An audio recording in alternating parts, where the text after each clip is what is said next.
नमस्कार, आप देख रहे हैं अपना रोहतास और मैं हूं आपके साथ हिमांशु पाठक। जनसुराज के सूत्रधार प्रशांत किशोर ने प्रधानमंत्री नरेंद्र मोदी के बिहार दौरे पर करारा तंज कसा है। बांका जिले के बेलहर में जनसभा को संबोधित करने के बाद पीके ने कहा, जनसुराज की ताकत है कि अब प्रधानमंत्री मोदी भी बिहार आकर पलायन पर बोल रहे हैं। पीके ने साफ कहा कि अगर बिहार में घुसपैठिए हैं तो इसके लिए जिम्मेदार खुद प्रधानमंत्री मोदी और गृह मंत्री अमित शाह हैं, क्योंकि पिछले 15 सालों में बिहार में उनकी ही सरकार है।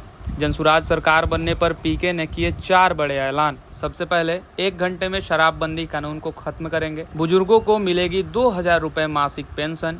7 दिन के भीतर बनेगा पलायन रोको विभाग, जो युवाओं को बिहार में ही रोजगार दिलाने का काम करेगा। और गरीब बच्चों को मिलेगा प्राइवेट स्कूलों में मुफ्त एडमिशन, जिसका खर्च उठाएगी सरकार। प्रशांत किशोर ने कहा, बिहार का कोई बच्चा बाहर नहीं जाएगा। इस बार शिक्षा, रोजगार, पलायन ही चुनाव का असली मुद्दा बनेगा। जनसुराज का दावा है, बिहार बदलने की ताकत अब युवाओं के हाथ में है। आप देखते रहिए अपना रोहतास। तब तक के लिए नमस्कार। अरे भाई, ये दिखाता है कि जनसुराज की ताकत कितनी है। जनसुराज ने आवाज उठाया कि वृद्धों का पेंशन बढ़ाओ, तो 20 बरस से जो पेंशन 400 रुपया पे फंसा हुआ था वो आज 1100 हो गया। आज जब हम लोगों ने पलायन का बात शुरू किया है, आप लिख के रखिए, साल भर के अंदर सारे लोग सिर्फ और सिर्फ एक ही बात करेंगे कि बिहार से बिहार के बच्चों का, युवाओं का पलायन बंद होना चाहिए। कोई बिहार का लड़का बाहर नहीं जाएगा।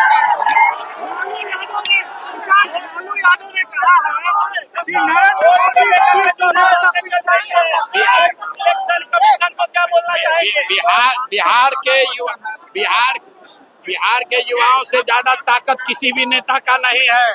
बिहार के युवाओं ने ठान लिया है, इस बार सिर्फ और सिर्फ वोट रोजगार के लिए चाहिए, पलायन बंद होने के लिए चाहिए, पढ़ाई के लिए चाहिए, और हम लोग को कुछ नहीं सुनना है।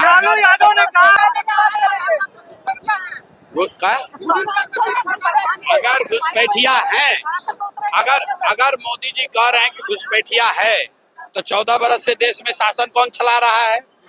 बॉर्डर का नियंत्रण किसके पास है? होम मिनिस्टर अमित शाह है कि नहीं है? बिहार में सरकार किसका है? तो अगर घुसपैठिया आया है तो इसका दोषी कौन है? इसका दोषी मोदी जी है, अमित शाह है, भाजपा और नीतीश कुमार है। किशोर आती है तो बांका के लिए सबसे पहला काम क्या करेगी? बांका के लिए कुछ करे न करे, पूरे बिहार के लिए 1 घंटा के अंदर सबसे पहले ये फर्जी शराबबंदी का कानून हटा देंगे। दूसरा काम सभी 60 बरस से ज्यादा उम्र के महिला पुरुष को, दिव्यांगों को, विधवाओं को 2000 रुपया पेंशन मिलने लगेगा। और 7 दिन के अंदर एक नया विभाग बनाया जाएगा, जिसका सिर्फ और सिर्फ काम ये होगा कि जितने युवा रोजगार चाहते हैं, बाहर गए हैं, उनको बुलाकर यहीं 10 से 12 हजार का रोजगार दिया जाए।